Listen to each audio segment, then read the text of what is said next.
The social sciences, the humanities, politics, geography and the like are looked upon with the same reverence as natural sciences. And the queen of these sciences is economic science. Economists in the new era have convinced us that they have unearthed the universal truths of human economic activity and the markets are infallible. We often hear newsreaders speak of the markets as if they were a natural law, a deity that cannot be questioned. Our guest this episode is Dr Asad Zaman from Pakistan. Dr Zaman has a unique view of modern economics and he concludes capitalism is a house of cards masquerading as objective truths. He should know he spent many years studying and then lecturing at America's most elite institutions, mixing with the likes of Joseph Stiglitz. He calls for an Islamic revival of thinking on the subject. In future sessions, we hope to spend time drilling down into the specific details. But today, we discuss his concerns about how Muslims, especially in his home country, are ready to embrace economic policies that harm human beings. My co-host Riaz Hassan spoke to him from his home in Pakistan. As always, we ask you to explore our Insights section on our website, where we put links to his papers and lectures. Also, if you're interested in international politics, then why not subscribe to my weekly newsletter on Substack? Links in the show notes. Assalamu alaikum, Dr. Asad Zaman. Welcome to The Thinking Muslim and thank you for joining us from Pakistan. Wa alaikum assalam and thank you for inviting me. So, Dr. Asad, it's a pleasure to have you on our show today. And I just want to start off by briefly covering your background at the risk of some embarrassment to you maybe. But I just want our audience to know a certain perspective that you have on education in particular at the moment. You joined MIT, which is an illustrious institution, at the age of 16. You did your PhD from Stanford. You've been to a number of institutions like Columbia University, Caltech, you've been at University of Pennsylvania and so forth. And you've studied under some esteemed economics, almost superstars, if you like, in terms of Robert Solow, Joseph Stiglitz, Nobel Prize winners, no less. And yet, you seem to have an inclination of what you didn't learn at these institutions. And I'm quite puzzled by the fact that, you have a very strong perspective on what wasn't taught to you at these institutions. So could you kindly elaborate for our audience on what that was? Yes, that's a very good place to start, I think. Let's say that when I was young, I was 16, I was extremely impressed by the West. And I thought I was getting the best possible education at MIT and Stanford. And I pursued an academic career teaching at top 10 universities and getting the publications. But after a while, this game was pretty much a rat race and didn't satisfy me. And so I started looking for deeper answers to questions which had actually been shunted aside. I and fellow students raised these questions to our teachers that, what is the purpose of life? What is the best use we can make of it? And explicitly and specifically, one of the teachers at MIT said that, we have learned that you must learn the answers to small questions before you can tackle the big questions. So this was stunningly interesting response in the sense that it satisfied us that, you don't have to look, we'll learn mathematics and chemistries and physics and calculus, and eventually we will learn the meaning of life. But it doesn't turn out to be so. This is just a deception. If he had told me that we have no answers, I would have started searching more diligently earlier. But anyway, so ultimately I met some people who came to my office when I was a professor at Columbia University and invited me to go and spend a few days with them. And so eventually I ended up doing 4 months in Tabligh, and that was a real eye-opener. And I learned that that the education I had received at MIT and Stanford wasn't really an education at all. It was actually the opposite. It actually was negative progress. What I had been taught was not knowledge, but lack of it, or ignorance, or superstition. So, but this didn't occur in a minute, but it took me, and after I started questioning the fundamental assumptions that had been drilled into me by education, it took me at least 10 years to gradually work my way through to seeing that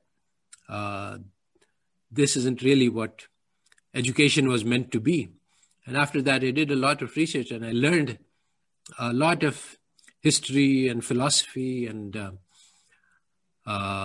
intellectual trajectory of the Western civilization, which led to this situation where we're faced with the issue is very, very simple.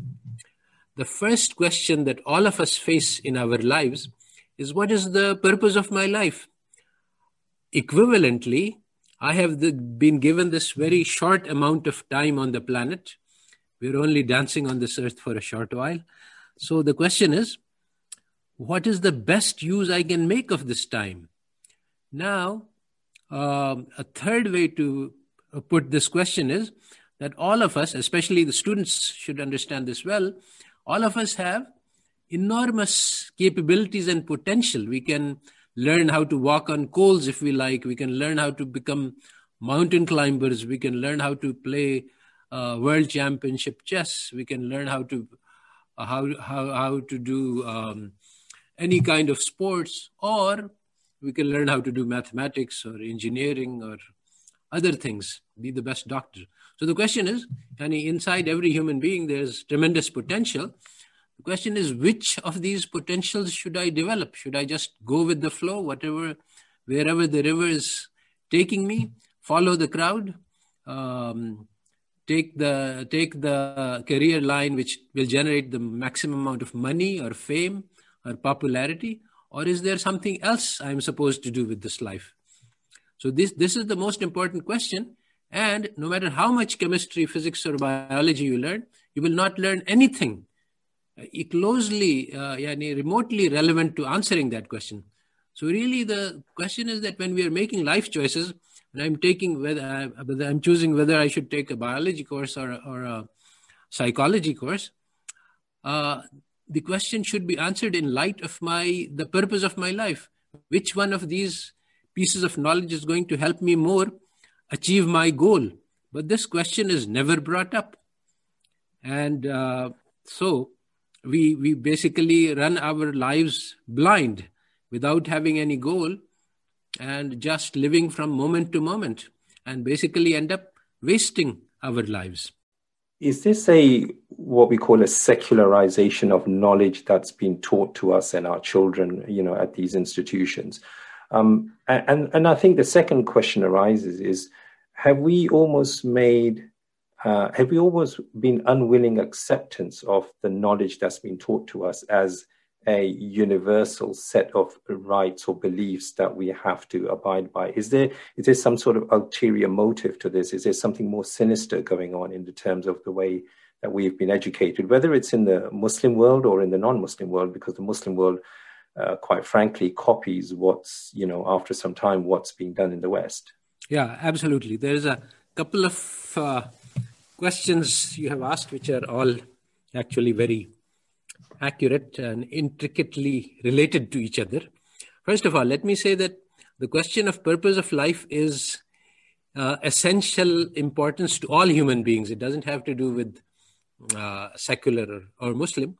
And similarly, the idea that we are here to lead rich and fulfilling and meaningful lives and to develop the potential which has been placed inside us, this is also equally acceptable to all audiences. What Islam does is it teaches us what is the purpose and how to live to achieve. But for those who are not Muslims, the quest for purpose, the quest for meaning, and the quest for excellence is built into our hearts. It's part of our nature. We all seek to do the best we can, regardless of whether we have religion or not. So that's one thing. The second thing you asked is, well, now the way it happens is that you can interpret history as being driven by conscious forces. So there is a conspiracy. It's not really accurate, but in a sense, there are larger forces which shape patterns of history. And if we recognize them, these forces, then we can understand why they act in the way they do without actually necessarily holding any person or group responsible for deliberate misleading education. But so the force that governs the world today is the capitalism, which is a system designed to maximize profits and designed to turn everything in the world, whether it's human beings or natural resources, or oceans or atmosphere or biosphere or animals or plants, everything is just a means for earning profits. So basically, this system is a crazy system, which is blindly pursuing more and more dollars, regardless of what happens in terms of ruination of oceans or atmosphere or lives of human beings. This is the way the system works, and you can analyze it impersonally as a force which is sort of loosed on the world. So given that capitalism is like this, the goal of a capitalist society is to turn everything into an input into the production process. And so for this purpose, education is not designed to develop us as human beings. It's not designed to let us even recognize our true value. It is designed to make us think that we are products for sale. In economics, we teach explicitly that labor is a factor of production, and the value of a human life is the amount of money that you earn. And that's how we think, that if I can earn a lot, then that means I'm valuable. If I can earn very little, that means my life is worthless. And so when we are brainwashed into believing this, that my life is for sale, then only can we purchased for money. Basically, the labor market depends on brainwashing people into thinking that they are for sale on the market. So when I teach Muslim students, I say that, look, you're not a commodity for sale. Your life is infinitely precious. So money is just a means to an end. Don't think of money as the goal of life. That's just ridiculous. Think about what the goal is, and then how much money you need to acquire that goal. Yeah, sure. So, I mean, that's quite a cogent and lucid perspective on education as we see it in many forms today.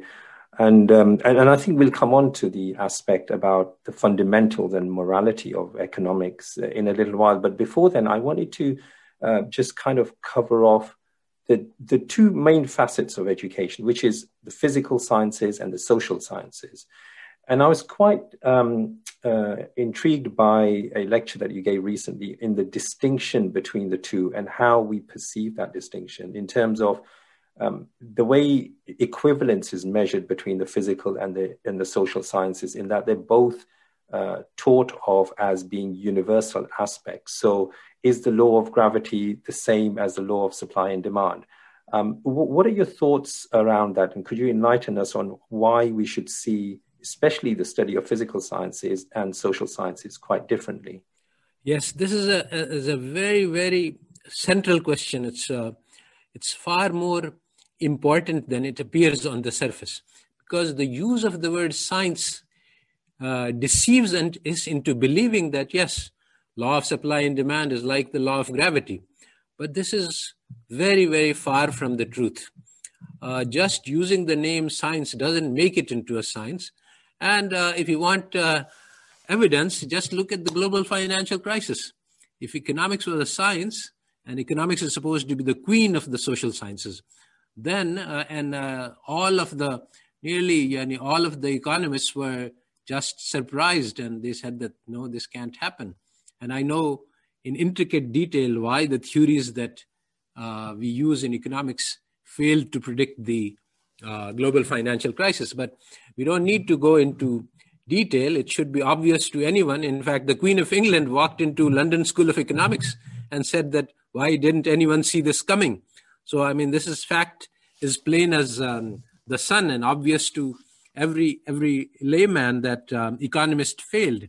So if economics was such a great science, and not only did it fail, but actually just a few years before 2008, Lucas making a presidential address to the American Economics Association said that, look, we have finally solved the most important problem of economics, which is the prevention of depressions. And now we know the answer and it won't happen again.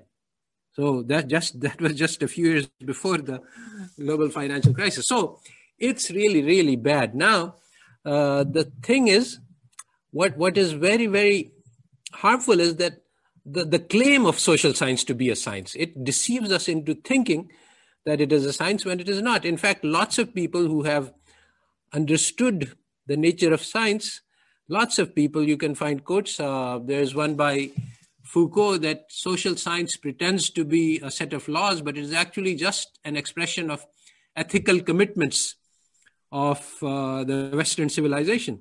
Similarly, there is this guy, Timothy Mitchell, who starts his book, Rule of Experts, by saying that the possibility of social science is based on taking certain institutions and certain templates of Western historical experience as a template for a universal knowledge. If you just think about it, it's really very plain and simple. What is social science? It's the study of human beings and societies. Well, so obviously Europeans had the material of European history to work with as the place to start thinking about human society. So is it true that lessons derived from European society would be universally applicable? It seems almost immediately obvious that it would not be true, that we cannot find universal laws based on European history, which would also apply to the Incas and to the Mayas and to the Africans and to the Asian civilizations. It just can't be so true. They are all so different. How can we find, and yet economics makes exactly this universality claim that these laws of economics work everywhere without regards to culture, without regards to history, without regards to any specific details. The theory of international trade we study does not differentiate. We don't study what happens if the international trade is between India and Pakistan, and what about England and Spain, and what about Bolivia and Chile. It just says country X and country Y and does the mathematics as if it doesn't matter what X is and what Y is. It pretends to a universality which it does not have. And this is of crucial importance. So how do you think that this frame of reference has come into being? And you've touched upon it just now, but it's not something that's well known. I mean, we study textbooks, and economics students or listeners of this call will recognize some of the names that I mentioned earlier, like Robert Solow and Joseph Stiglitz and so forth. People who have done immense amount of research into this area, who have had their successes and had their failures, and come up with various theories about whether it's supply or demand, or whether it's the issue about resources allocation, or whether it's about distribution of wealth and so forth. Are we saying that we need to eradicate or unlearn all of those theories or models as such, and that we need to almost start afresh? Is that the perspective that we should be looking at? Absolutely. That is exactly what I'm saying. Actually, the best way to summarize this my position is to say that social science is the religion of secular modernity. It is not a science, it is a religion. And now, to make it more precise, you have to, there's a really eye-opening book by Julie Rubin called The Making of the Modern University, Intellectual Transformation, and the marginalization of morality.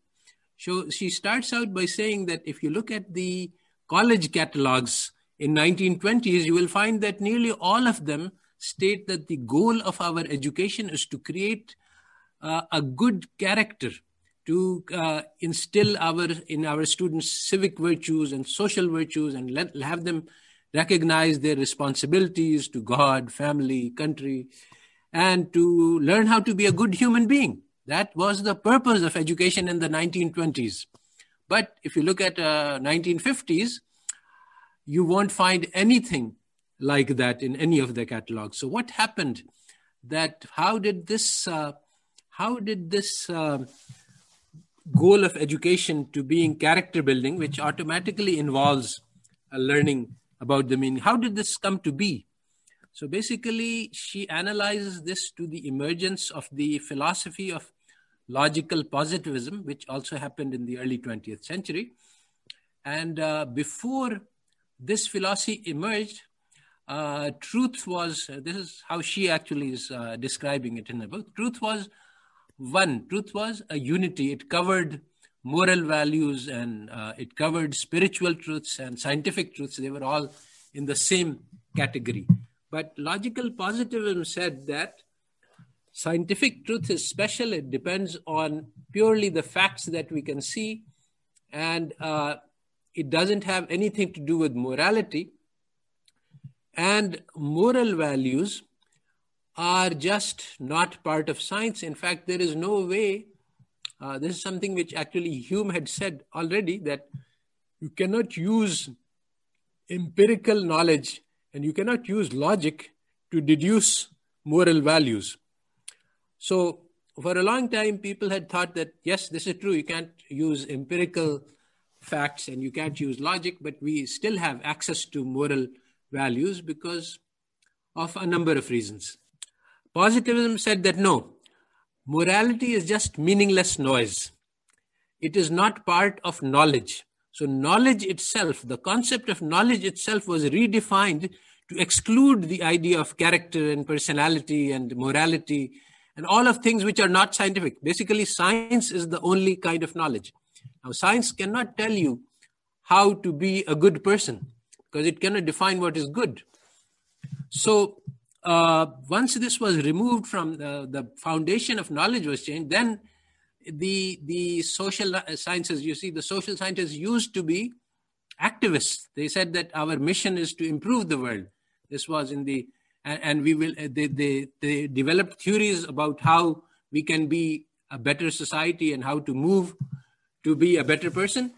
But these were ruled out of the boundaries of knowledge. And so basically, these things got dropped from the curriculum. If you look at this philosopher, Michael Sandel, he has a very popular lecture called What is Justice, which is a lecture to the freshmen at the Harvard, freshmen in Harvard. And he starts by saying that, look, you think that you're taking this course in morality, justice, and you might think that you will learn how to be a better person, but this is not true. This course may not make you a better person. It might make you a worse person. And he basically goes on in this lecture to destroy the basis of morality. And he says that basically there is no such thing. People have debated these questions for centuries without coming to a conclusion. So it's not really something that can be done. So this is now, immorality is being taught instead of morality.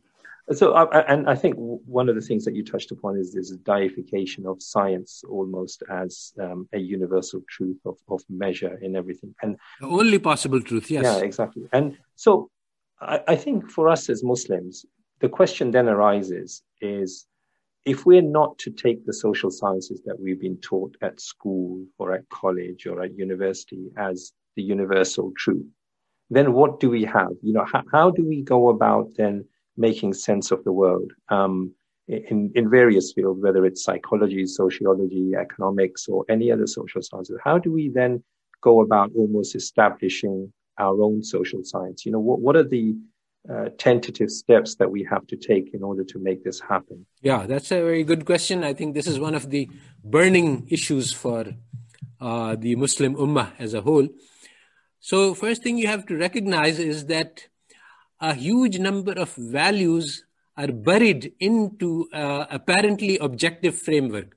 Basically, as I said earlier, a lot of European ethics and ideas about life are built into what seems like an abstract, objective and mathematical framework. For example, in economics, we study that every rational human being maximizes utility. And this goes directly back to Jeremy Bentham, who rejected Christianity and said that Christianity doesn't offer us any valid theory of morals. So he claimed to be a prophet of a new religion.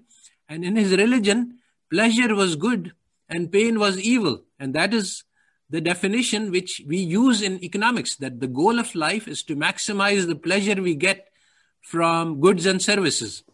I have ridiculed this at some place as the Coca-Cola theory of happiness. If somebody who's hot and sweating drinks Coca-Cola and he feels a lot of pleasure, he says, "Oh, now I found the formula, the secret of happiness. And I just have to build a sauna and get hot and then go into the next room, which is filled with a freezer full of Cokes, and I will be happy forever."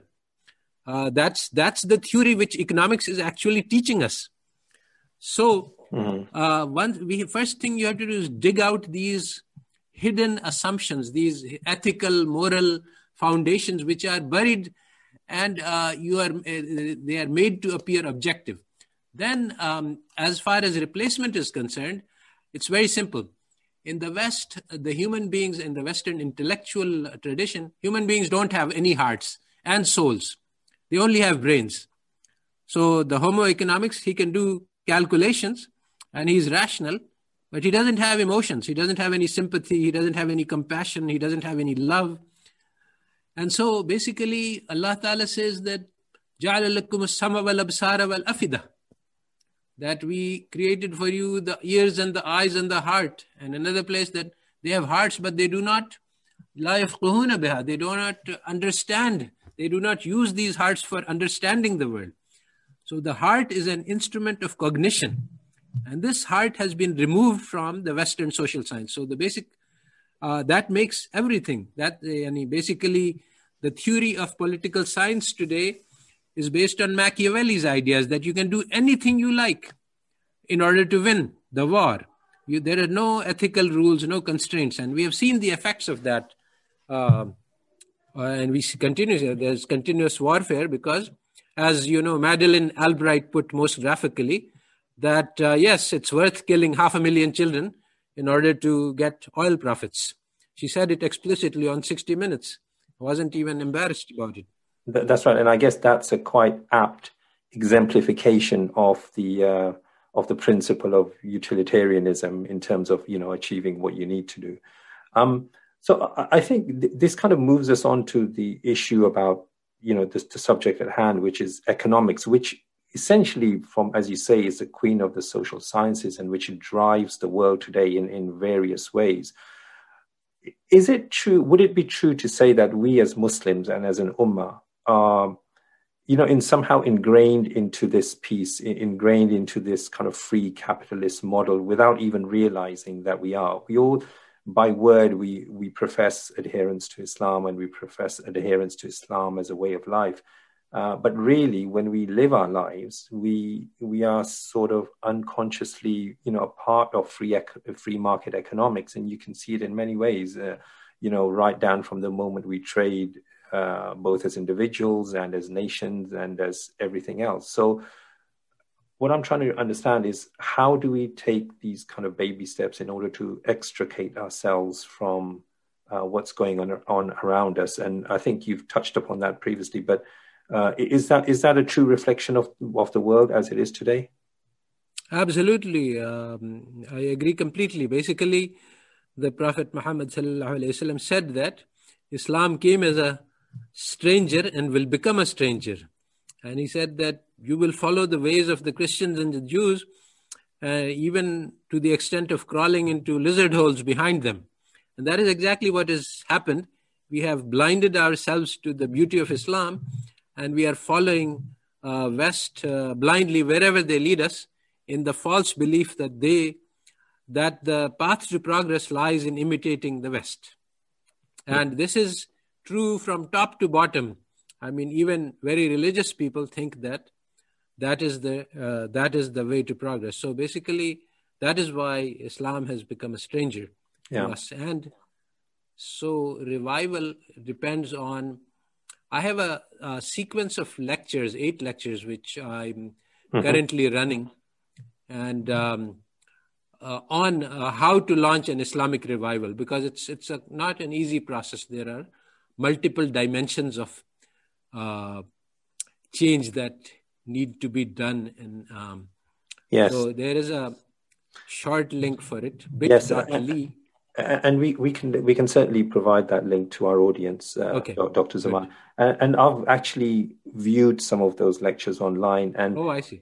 And I think some of them, especially the initial ones, look at how we develop this intellectual capacity, or to kind of look at these kind of the hidden agendas behind different issues or different facets that we take for granted. And if we take economics and, some of the most fundamental axioms in economics, like, for example, scarcity, that man has unlimited wants and only a limited amount of resources, which is perhaps the first sentence in any economics book today.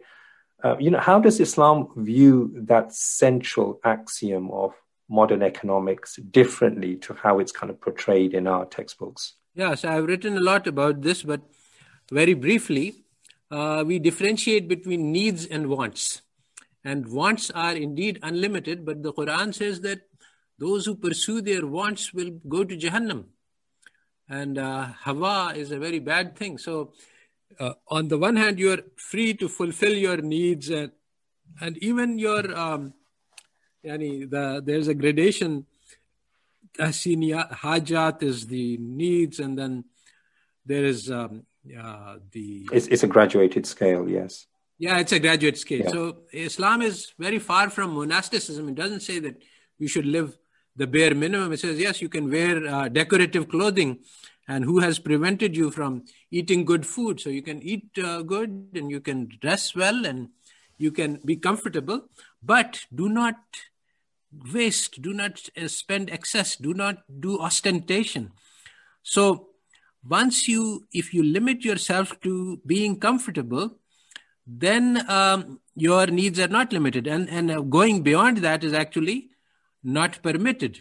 So Islamic society is built on cooperation, generosity, and social responsibility. So those who have more than what they need, they should give to the ones who have need.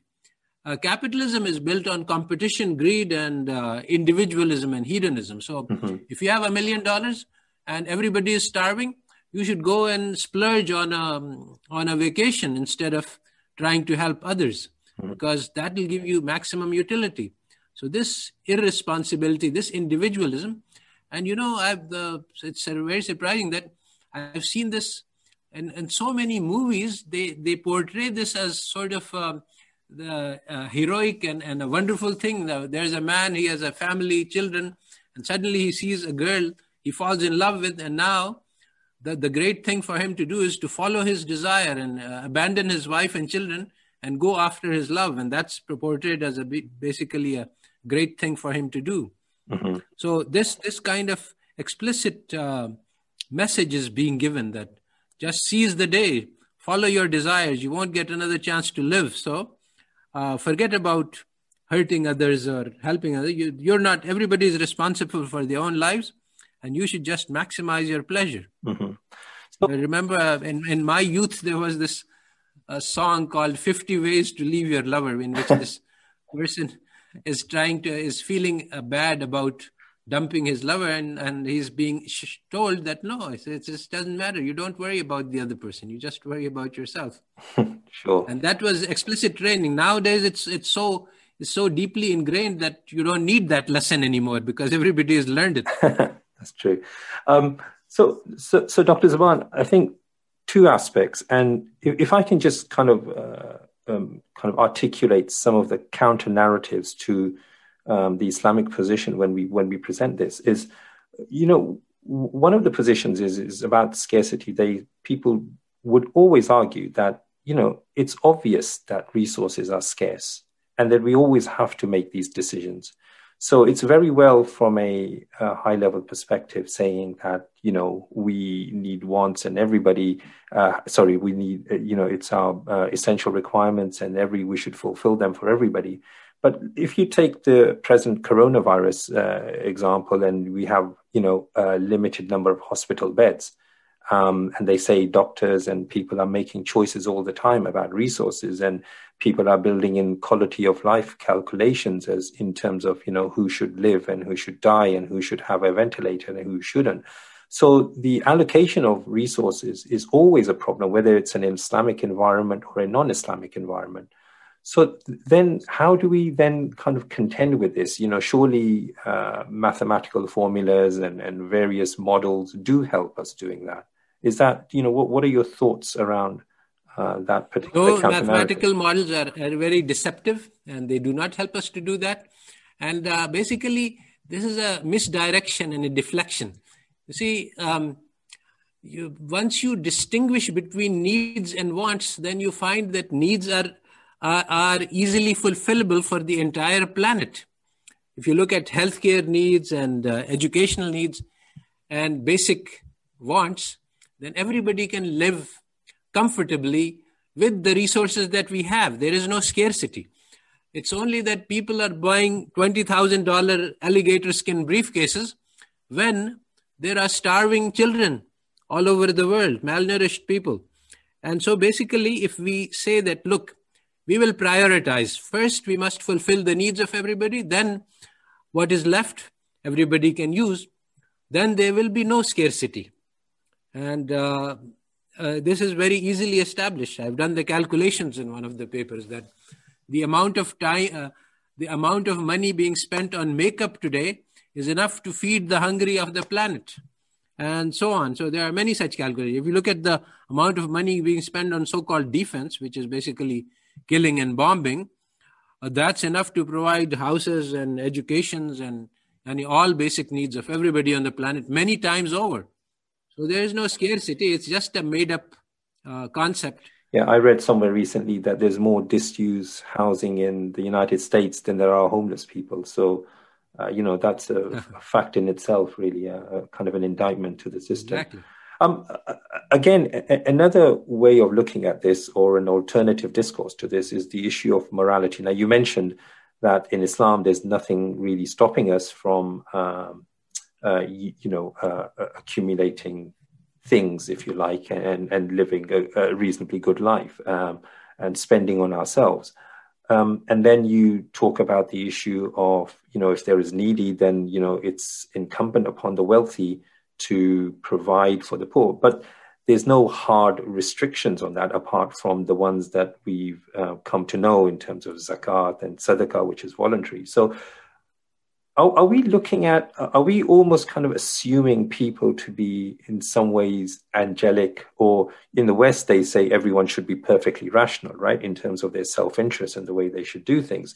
But on the other hand, are we assuming people to be in some way angelic human beings, that they would always go about and take these courses of actions in terms of feeding the needy and so forth? But as we know, human beings are frail and are imperfect, and there may be situations where people don't take those sort of actions. So how do you square the circle on that front? Well, first of all, we must realize that we have been deceived about the nature of man, and babies are found to be very compassionate and generous. I mean, if everybody smiles, they become happy. If somebody is unhappy in their neighborhood, they become unhappy, and they try to help people. This is built into people. A baby will, in an experiment, a person drops a pen and a baby will crawl and pick up the pen and give it back to him. So we are built with the desire to help others. And just think about a mental experiment. Suppose that you were to splurge 100 pounds on a luxury dinner, or you were to use that 100 pounds to feed a hungry child, or 100 or 10 hungry children. which one would make you happier and which one would be more long-lasting. We are built with generosity, and studies show that men, basically there is, you see, this is a very important discovery in the study of happiness. You see, they studied the theory of happiness. Actually, Richard Easterlin, who was one of my colleagues, he started this whole area of research. Can money buy happiness? And he did studies, and he showed that the standard of living has gone up incredibly in the US, but levels of happiness as measured by a large number of different indexes have not changed. Then he also studied cross countries, that some countries are very poor and others are very rich. So is the average level of happiness in the country similar to the GNP? Does more money bring you more happiness? And he found no. This became known as Easterlands Paradox.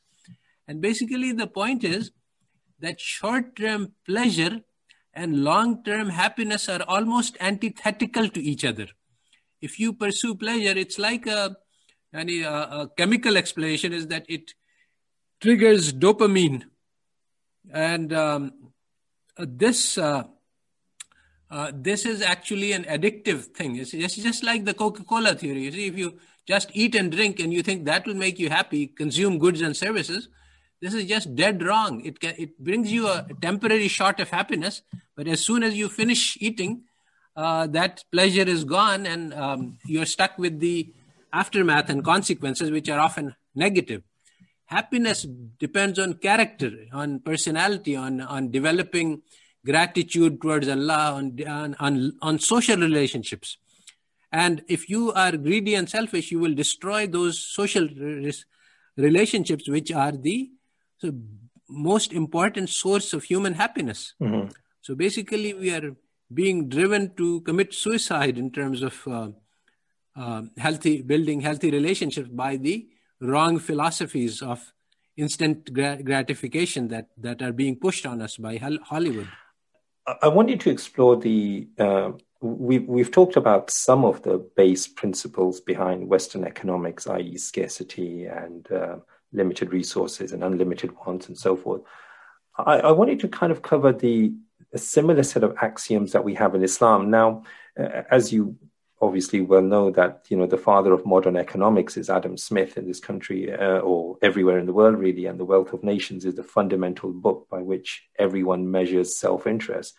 But Imam Ghazali, for us, has a comparative vision in terms of what he outlined. And you mentioned this in some of your lectures in terms of the Ghazali strategy and his, almost elevation of that thought compared to what Adam Smith brought.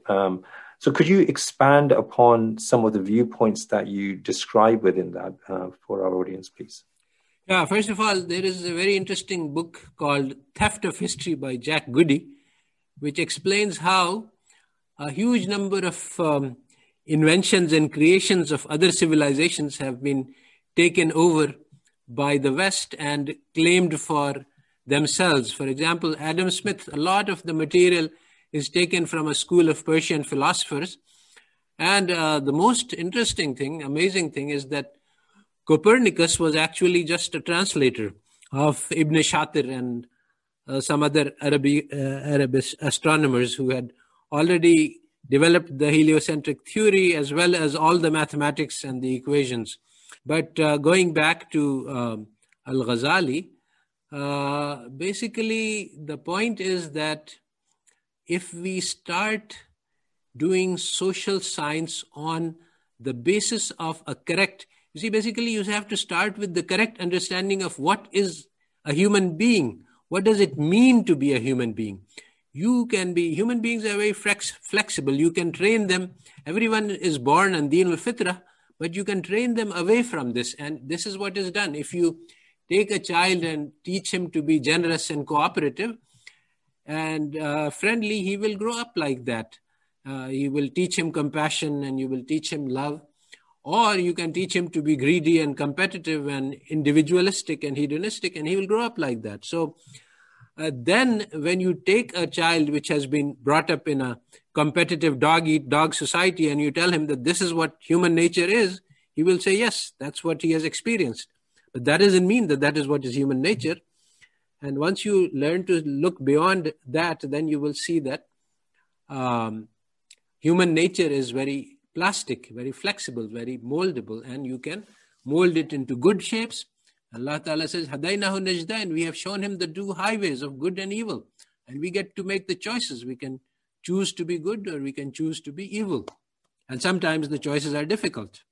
There's a lot of confusion now in the modern world today because there's almost a plethora or an abundance of quote unquote Islamic finance in the world today.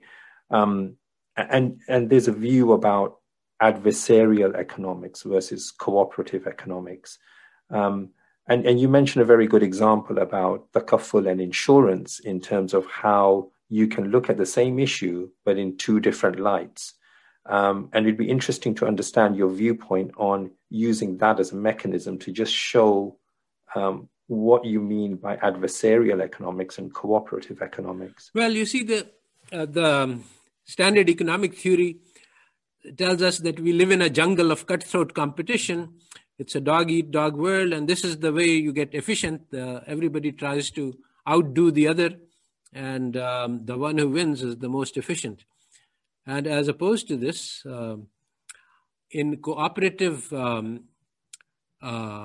society, which Allah Ta'ala teaches us to be, ta'awanu alal birri wat taqwa, that cooperate with either in doing the good, then we are looking out for each other.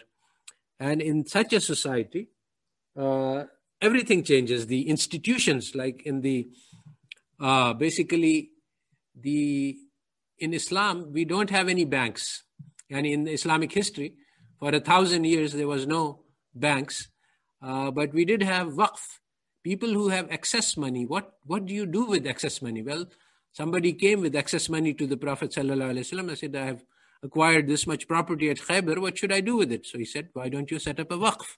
And that will bring you sawab until eternity, because as long as the waqf is going and it is doing good, you will be getting the credits for that. So this is a very eminently sensible thing. If you have $1 million, what should you do with it? Well, that's far more than you can use in your lifetime. So spend it on the needs of others. This will generate love and cooperation in the society, people helping each other. As opposed to this, if you go to the finance operation, in a capitalist world, they will say, okay, I'll show you how to turn this 1 million into 2 million. Why? It's a meaningless thing to do. Because once you make the goal of life earning money, then it makes sense. But the goal of life, having money as a goal of life is already nonsensical. But this is what you are taught in school, and this is what you are taught. This is what economics teaches, that the goal of life is to maximize the amount of money, because with more money, you can get more pleasure. One of the most fundamental axioms of economics is insatiability of wants. The more you fulfill, the more you get. And actually Islam also teaches us that wants are insatiable, but we should suppress those wants.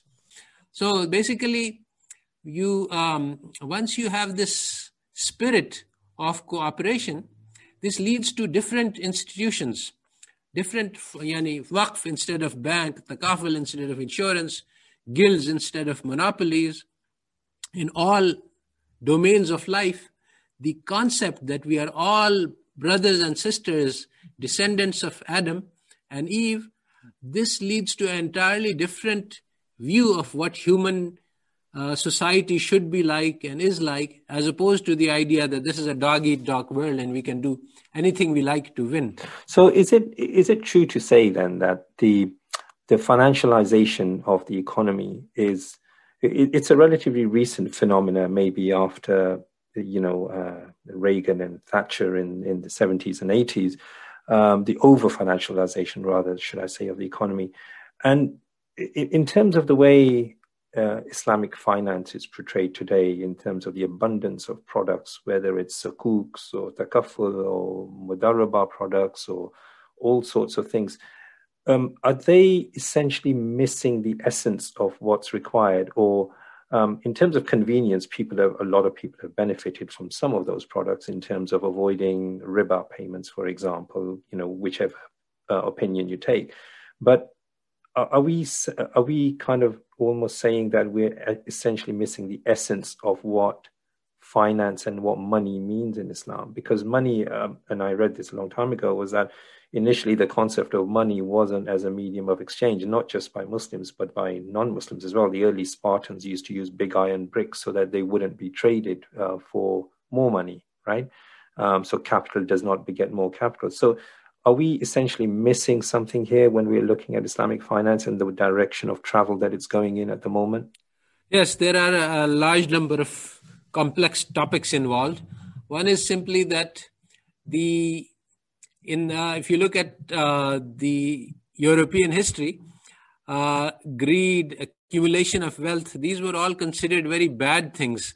Hoarding, accumulation. If you look at even Dickens and his portrayal of Uncle Scrooge, who was a miser, and basically the story is a moral story, Christmas Tale by Dickens, I think, in which the miser is told that if you keep accumulating, you will die early death, and then he starts giving away his money to the poor, and he becomes happier, and he becomes. But now, if you look at the Disney cartoon Scrooge today, he has his money bin, and this is portrayed as being very smart. This is no longer a vice. So the accumulation of wealth used to be a vice, according to Christian teachings. It has become a virtue. So this transformation, once it took place, once it became socially acceptable to accumulate wealth and to display luxury, which was also considered a bad thing earlier, then the institution of the bank was emerged to allow people to accumulate wealth. As opposed to, so now the difference between Islamic finance is that, and Western finance is that Islamic finance tries to find a halal method of accumulating wealth as opposed to a haram method of accumulating wealth. But it does not look at the fact that accumulation of wealth for its own sake is not permissible in Islam. What you can do is accumulate wealth if you have a purpose in mind for it, which is Sharia compliant, which can be actually to feed your family. That's fine also. But if you're accumulating $1 million, this is obviously not about feeding your family. Well, if it's about feeding others, if you're building a hospital, if you're going to feed the starving children and you need millions of dollars for that, then fine. So Islam doesn't actually pose any barriers to accumulation of wealth, provided it is for some useful purpose. But just to accumulate wealth for its own sake, this is not permissible. And unfortunately, Islamic finance participates in the same spirit. It says, we don't ask questions about what you intend to do with it. We'll just show you how to grow your wealth. And that's not actually permissible. And I think in order to just kind of conclude our discussion, if you like, Dr. Zaman, I wanted to just kind of explore with you the modern trends within capitalism as such and free market economics, because since the global financial crash, we've seen a number of initiatives come about into being, and maybe a lot of them are well-intentioned about the gaps in free market economics and how we as a society, as a global society, need to kind of plug those gaps. So people have recognized the fact there is inequity or substantial inequity in the world between the haves and the have-nots. And we're looking at ways, or people are looking at ways, and prominent economists are looking at ways of how we can do this. So, Thomas Piketty being an example of the wealth tax, and you have people like Mariana Mazzucato about, looking at different initiatives, and people are looking at universal basic incomes and looking at the environment and, taxing the environment and the issue about the theory of the commons and so forth. So all of these initiatives are coming about in terms of changing capitalism, if you like. And you have this now this new movement about stakeholder capitalism, which says that profit maximization is not the only game in town. You have to look at your wider perspectives or your wider externalities, if you like. So are these initiatives a kind of a reaction to what happened in the global financial crash? Are they looking for something different? Is capitalism looking to mold itself into this kind of well-intentioned, well-meaning kind of force for the future? Is it just a game? Is it just trying to absorb these feelings into society? What's your observations and perceptions around this area? It's very clear that all of this is just eyewash. In the COVID crisis, the trillionaires got extra trillions, and that's a massive amount of money has been gained by the top 0.001%. Over the past 5 years, from 2010 onwards, in 2010, about 350 owned half of the global wealth. And it went down to about 60 people over by the last year that I looked. Every year, the concentration of wealth increases phenomenally. The number of people who own half the planetary wealth will fit into a comfortable tourist bus today. So, the problem for capitalists has always been to manage the discontent, to make sure that there's no large-scale revolt. And so you keep talking about, poverty and the UBI and etc. So the words will console the people. Yes, something is happening while nothing is actually being done. And sometimes you throw in a few sticks, throw in a few scraps to make sure that there's no serious revolt. You buy out the leaders and you give enough to the poor to prevent them from revolting. That's the name of the game. And it can easily be documented. So these things cannot create change. So finally, Dr. Zaman, it's been a really interesting and a lucid conversation. What would your final advice be to our audience in terms of how we especially look at social science, and also us as Muslims, what should we be doing in terms of understanding the theory of economics better, or understanding the part that we can play in changing our society and ourselves? Well, I think that the task of rebuilding social sciences on Islamic foundations is imperative for the intellectuals, but this is not the vast majority of your audience is likely to be. Although once we understand that, then we need to build coalitions and start working on small pieces at a time, because this is a huge job. But more importantly, I think that on a personal level, we should wake up to the fact that we have only one life to live, and that we should not sell ourselves cheap we should not become a part of the capitalist machinery for the production of wealth. Economics teaches us that labor is one of the factors of production. So, and basically it encourages us to sell ourselves cheaply. Our lives are infinitely precious to God. And Allah Ta'ala says that if you take one life, it is as if you have killed all of humanity. And if you save one life, it is as if you have saved all of humanity. Here Allah Ta'ala in the Holy Quran is telling us that your life is precious. So in what sense is my life precious? It is in the sense of potential. Just like the seed is precious because it has the potential to become a tree. So every human being has infinite potential, and the whole world is a distraction. It is trying to buy us cheaply. There are 1,000 different claimants to our lives. They all want to buy us. There are missionaries with zeal who are trying to attract us to their mission. And this is what the test is about, to recognize the one true God and to reject all of the false claimants to godhood. And so this is the test for us. So we should understand that we have only one life, and we should think about the purpose, and we should try to use this life efficiently to achieve the purpose and to lead meaningful lives. And that's, I think, on a personal level, what is most important. Dr. Zaman, it's been a pleasure having you today, and it's been a really fascinating discussion. And I hope some really lucid thoughts have come out of this discussion that our audience can take advantage of. So Jazakallah khair for your time today. Thank you very much.